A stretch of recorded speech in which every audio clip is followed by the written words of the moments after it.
सुंदर बा केतना डगरिया चला हो तिलक राम जी के वरिया। सुंदर बा केतना डगरिया चला हो तिलक राम जी के वरिया।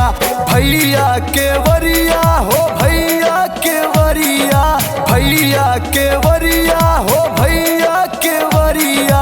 उगता सूरज बानी सनिया की मारा का की जम के मोहरिया। झंझरी चतुर्थ में लहरिया चला हो तिलक राम जी के वरिया। माताओं बहनों का चुनाव निशान उगता सूरज, दादा दादी का चुनाव निशान उगता सूरज, चाचा चाची का चुनाव निशान उगता सूरज। तो भाइयों बहनों भूल नहीं जाना, झंझरी चतुर्थ से इस बार अपना जिला पंचायत तिलक राम मिश्रा जी को बनाना है और अपने क्षेत्र में विकास की गंगा बहाना है।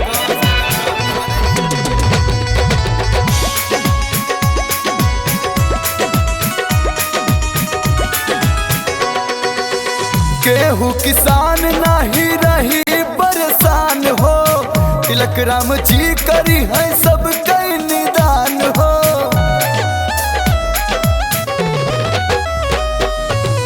केहू किसान नहीं रही परेशान हो, तिलक राम जी करी है सब कई निदान हो। लेते हैं सबकी खबरिया चला हो तिलक राम जी की वरिया। उगता सूरज है निसनिया की मारा का की जम के मोहरिया। मारा मोहरिया तान के उगता सूरज निशान पे। तो भाइयों बहनों याद के इस बार झंझरी चतुर्थ से अपना जिला पंचायत तिलक राम मिश्रा जी को बनाना है और झंझरी चतुर्थ में विकास की गंगा बहाना है। तो भाइयों बहनों भूल मत जाना, तिलक राम मिश्रा जी को अपना जिला पंचायत बनाना, उगता हुआ सूरज पे अपना मोहर लगाना।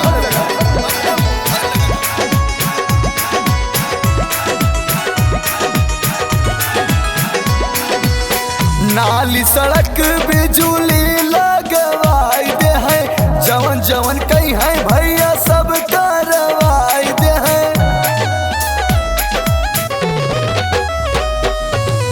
नाली सड़क बिजुली लगवाई दे है, जवन जवन कही है भैया सब करवाई दे है। बनी जई है आँख कई पुतरिया चला हो तिलक राम जी की वरिया।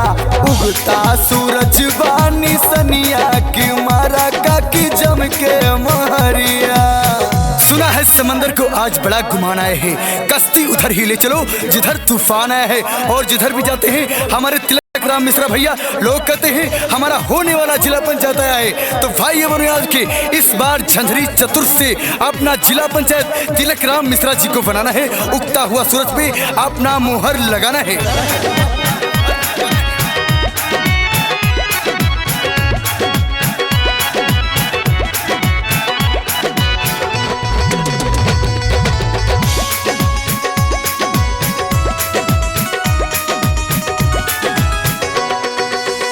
हरी कई बेटुआ बाटे या नहीं के जीताई दिया।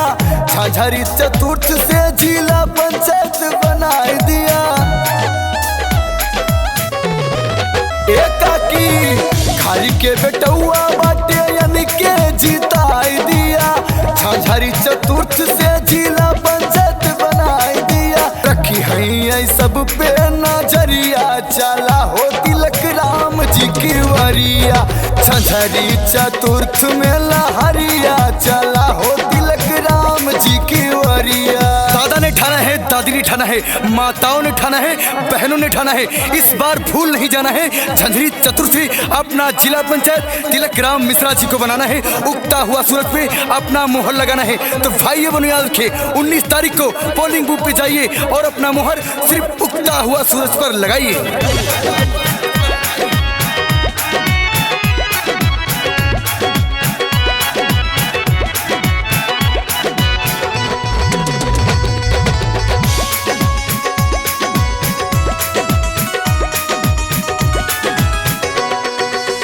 झंझरी चतुर्थ के शान हमें भैया। दादा दादी कहे और कहे सबके मैया।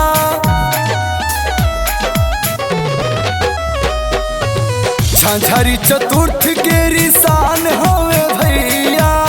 दादा दादी कहे सबके कहे अपन मैया। टेवारी कई कहानिया चला हो तिलक राम जी की वरिया। झंझरी चतुर्थ में लहरिया